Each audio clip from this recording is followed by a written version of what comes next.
Assalamualaikum warahmatullahi wabarakatuh. Pertama-tama saya ucapkan terima kasih kepada dosen kita Pak Slamet Riyadi SKM MK3.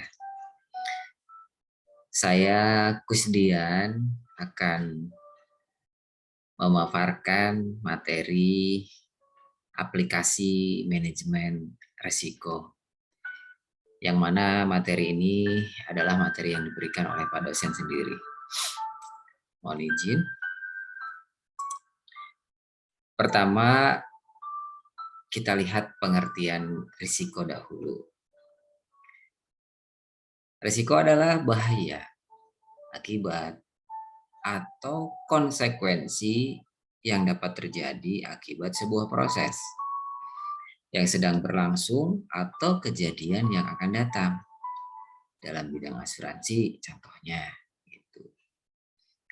Nah, risiko dapat diartikan sebagai suatu keadaan ketidakpastian di mana jika terjadi sesuatu keadaan yang tidak dikehendaki dapat menimbulkan sebuah kerugian. Nah, yang kedua itu pengertian manajemen. Jadi secara etimologi kata manajemen diambil dari bahasa Prancis kuno, yaitu manajemen, yang artinya adalah seni dalam mengatur dan melaksanakan.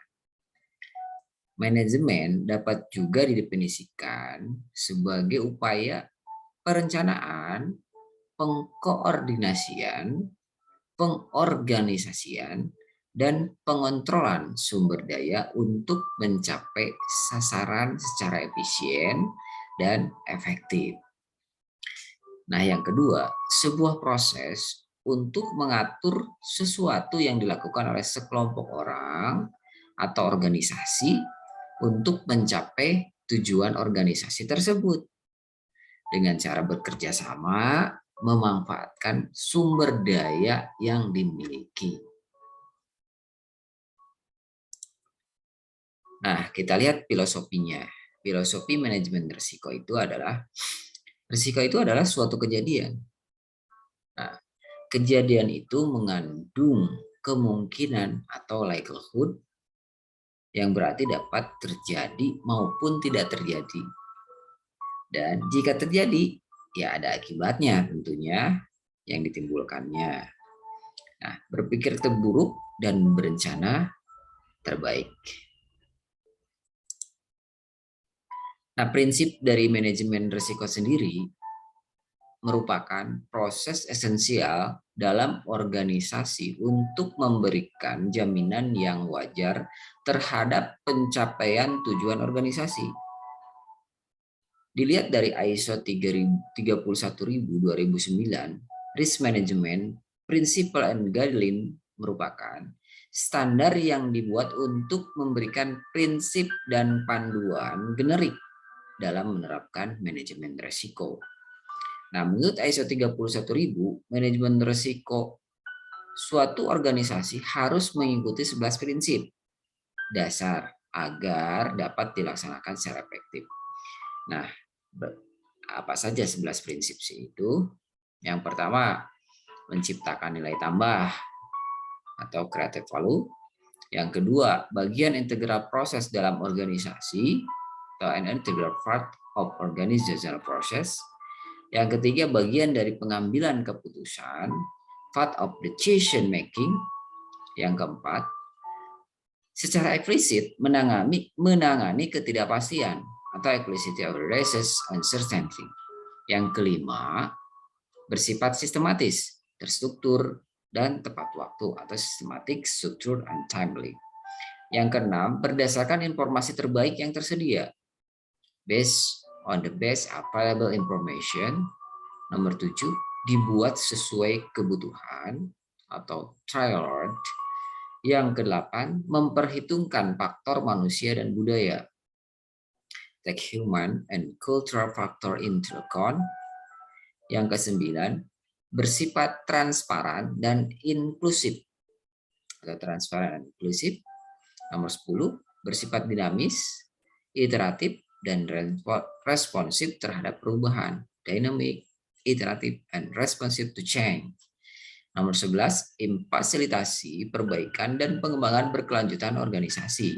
Tentunya fasilitas continual improvement and engagement of the organization. Nah, bagaimana tahapan manajemen risiko sendiri? Nah, tahapannya itu dimulai dari persiapan, gitu ya. Persiapan, jadi orangnya, SDM-nya siapa saja yang terlibat, gitu ya. Terus dilakukan identifikasi bahaya. Nah, kalau misalkan contoh di rumah sakit misalkan, itu kita lihat bahaya-bahaya apa saja yang ada di rumah sakit. Ya tentunya bahaya fisik, kimia, gitu ya, dan lain-lain. Dilanjutkan dengan setelah diidentifikasi bahaya, itu dilakukan analisa risiko, di mana kita lihat analisa risiko itu menyebabkan kemungkinannya apa dan akibatnya juga apa, gitu ya, analisa risiko. Nah, setelah dilakukan analisa risiko dan didapatkan akibat dan kemungkinan-kemungkinan yang terjadi, barulah dievaluasi. Nah, setelah dievaluasi risikonya, baru dilakukan pengendalian risiko. Tentunya ini adalah satu kesatuan di mana tahapan manajemen risiko ini dilakukan dengan cara komunikasi dan konsultasi tentunya sama-sama, serta setelah dilakukan pengendalian risiko barulah dimonitor ulang, direview ulang apakah sudah betul apa yang tahapan-tahapan yang sudah sesuai dengan kesepakatan bersama sehingga manajemen risiko bisa dihindari. Nah, persiapan misalkan. Apa saja sih gitu yang harus disiapkan?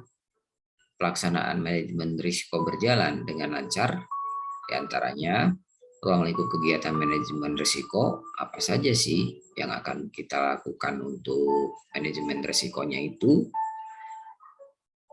bagian-bagian apa saja, terus personil yang terlibat, terus ada standar dalam menentukan kriteria risikonya, standarnya apa yang dipakai, prosedur atau mekanisme pelaporannya, dan pemantauan serta review, serta dokumentasi yang terkait. Nah, yang kedua identifikasi bahaya. Tahap pertama dalam kegiatan manajemen risiko, di mana kita melakukan identifikasi bahaya yang terdapat dalam suatu kegiatan atau proses, ada 3 pertanyaan yang dapat dipakai sebagai panduan. Yang pertama, apakah ada sumber untuk menimbulkan cedera atau loss? Di situ target apa saja yang terkena, terus terpengaruh bahayanya apa? Gitu. Nah, bagaimana mekanisme cedera atau loss dapat timbul? Itu pertanyaan-pertanyaan yang ada dalam identifikasi bahayanya. Apa? What could go wrong? What could someone or what someone's do wrong? Gitu ya. Oke. Nah, seperti tadi yang sudah dikatakan, itu tadi kan ada bahaya-bahaya yang contohnya misalkan di rumah sakit lah. Jelas ya ada bahaya fisik atau psikologi. Jadi itu contohnya kebisingan misalkan di tempat-tempat pengelasan atau tempat-tempat workshop biasanya di PSRS dan di tempat genset misalkan itu dalam menimbulkan kebisingan. Yang kedua radiasi, itu ada di radiologi ya, di ronsen. Terus getaran, nah ini juga di bagian bangunan atau renovasi biasanya ya. Terus ada panas, itu misalkan di bagian boiler atau di gigi. Dan juga pencahayaan, misalkan lampunya harus sesuai standarnya, misalkan di ruang tindakan itu lampu-lampu yang terang, dan juga di ketinggian. Ya, itu bahaya-bahaya fisik contohnya. Yang kedua bahaya kimia atau chemical harm ya. Biasanya ini di banyak yang di tempat-tempat penyimpanan, baik itu di IFAL misalkan, atau di tempat penyimpanan sampah sementara misalkan. Dan juga di laboratorium itu kan ada berbagai macam jenis kimia ya yang menimbulkan eksplosif atau flammable, bukan risiko kebakaran, korosif, dan yang nantinya akan timbul karat ya, dan juga menimbulkan terhadap karsinogen atau menimbulkan kanker terhadap manusia, dan juga menimbulkan bahaya toksik atau racunnya. Nah, yang ketiga itu bahaya biologi. Bahaya biologi itu kan virus, bakteri, jamur, biasanya ini tempat-tempat bisa dari infeksi dari manusia pengunjung ke pasien, atau dari tenaga kesehatan ke pasien yang memang dia tidak memperhatikan higienitas gitu ya. Ini juga bisa dari peralatan-peralatan yang menimbulkan infeksi atau penyebaran virus dan juga bakteri terhadap pasien, misalkan contohnya AC dan lain sebagainya. Yang keempat itu bahaya psikologi.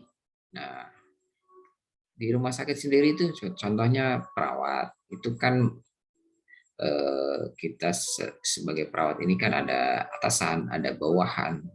Nah, itu bagaimana hubungan atasan dengan bawahan, apakah harmonis? Biasanya kadang menimbulkan konflik gitu ya, bisa dari atasannya ataupun dari bawahannya sendiri yang memang terjadi kesalahpahaman gitu ya. Terus jam kerja misalkan, itu jam kerja ini kelebihan beban kerja misalkan, itu salah satu bahaya psikologi yang menyebabkan bahaya psikologis. Terus kekerasan atau violence, dan juga akhirnya menimbulkan stres gitu ya. Misalkan shift juga bisa ya, kerja shift juga menimbulkan kelelahan sehingga akan menyebabkan stres juga. Nah, yang terakhir adalah bahaya ergonomi. Nah, di ergonomi sendiri ini adalah contohnya kita duduk di kursi yang tidak pakai penyanggah dan dalam waktu yang cukup lama sehingga menimbulkan bahaya tulang belakang atau kerugian kelainan tulang belakang gitu ya. Atau manual handling misalkan gitu. Nah, seperti para pekerja yang memang dia berurusan dengan penempatan alat, yang pekerjanya juga memakai alat dengan manual handling, atau di sini juga bisa contohnya perawat mengangkat pasien. Misalkan mengangkat pasien itu kan tidak sesuai dengan postur tubuh misalkan. Itu sering terjadi. Gitu ya. Dan juga desain kerja atau tugas sama yang terakhir. Jadi misalkan kita desain kerja ini kerjanya yang sambil berdiri gitu ya, dan memerlukan waktu lama, ataupun kerja di depan komputer yang terus-menerus yang memang dia mejanya itu tidak selaras dengan hubungannya dengan manusianya itu sendiri gitu ya. Baik. Nah, bagaimana melakukan teknik identifikasi bahaya? Nah, itu dilakukan dengan cara observasi, bisa infeksi atau pemantauan, dan juga audit bisa dengan kuesioner atau mencari data-data statistik rekodnya ya, dan juga bisa dengan langsung konsultasi dengan pekerjanya itu sendiri dan lain sebagainya. Terus bagaimana menganalisa suatu risiko? Nah, ada 3 cara dalam penilaian risiko, yaitu dengan kualitatif, semi kuantitatif, ada kuantitatif. Nah, ini adalah salah satu contoh kualitatif. Jadi di sini ada minor, moderat, serius, major gitu ya. Nah, di sini dikalikan dengan likelihood of occurrence, ini hajat severity, dikalikan dengan likelihood of occurrence.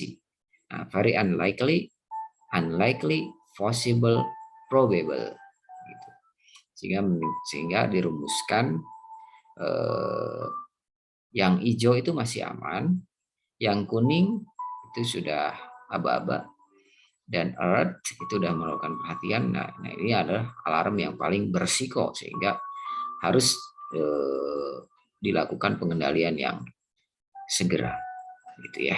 Itu salah satu contoh daripada menganalisa risiko. Untuk selanjutnya, tentukan prioritas risikonya yang barusan sudah ditentukan itu, misalkan tinggal dilakukan keputusan yang jelas dan sudah disepakati dan sudah dinilai risikonya. Nah, yang pertama, apakah risiko bisa diterima? Apakah risiko harus dikendalikan? Begitu, sehingga risiko-risiko itu bisa dikondisikan dengan baik. Nah, terus setelah itu barulah dievaluasi risiko. Nah, bagaimana mengevaluasi risiko itu? Dengan cara metode pengendalian yang sudah ada, terus standar dan peraturan, gitu ya. Terus besarnya risiko. Nah, apakah risiko perbaikannya itu dengan memerlukan anggaran disiapkan untuk memperbaiki risiko tersebut. Nah, bila suatu risiko tidak dapat diterima, maka harus dilakukan upaya pengendalian risiko agar tidak menimbulkan kecelakaan. Betul, bentuk tindakan pengendalian risiko dapat dilakukan sebagai berikut, yaitu hierarki yang dinamakan dengan hierarki pengendalian. Yang pertama, eliminasi. Yang kedua, minimalisasi. Yang ketiga, substitusi. Yang keempat, rekayasa teknis. Selanjutnya, administrasi. Dan juga yang terakhir, alat pelindung diri. Setelah itu, kendalikan sesuai dengan hierarkinya, barulah pemantauan dan tinjauan ulang. Yaitu setelah rencana tindakan pengendalian dilakukan, maka sudah dilakukan terus dipantau gitu ya. Tindakan yang sudah efektif, apakah belum gitu ya. Jadi tetap dianalisa, dikaji ulang gitu ya, untuk mendapatkan pengendalian yang sesuai. Nah, bentuk pemantauan antara lain bisa dengan inspeksi, dicek lagi gitu ya.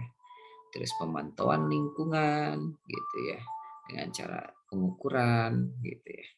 Dan juga terakhir audit. Nah,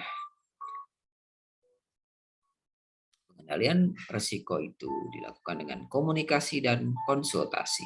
Pastilah tujuannya memberikan informasi kepada pekerja mengenai risiko yang ada di tempat kerja, gitu ya. Memberikan awareness kepada pekerja mengenai risiko dan berperan aktif dalam identifikasi bahaya. Dan yang terakhir, memastikan pekerja memahami dan menerima strategi pengendalian yang ditetapkan, gitu ya. Tentukan siapa, kepada siapa, apa, bagaimana, gitu ya, saling komunikasi dan konsultasi itu, sehingga bahaya atau risiko bisa dikomunikasikan dan bekerja pun akan baik. Selanjutnya akan mendapatkan pekerjaan yang selamat, sehat gitu ya, dan juga terhindar daripada risiko tersebut. Nah, terakhir ditutup dengan quote. Jadi apa yang kita pikirkan, itu yang akan kita dapat. Terima kasih. Saya Kusdian. Mohon maaf apabila kurang berkenan. Wassalamualaikum warahmatullahi wabarakatuh.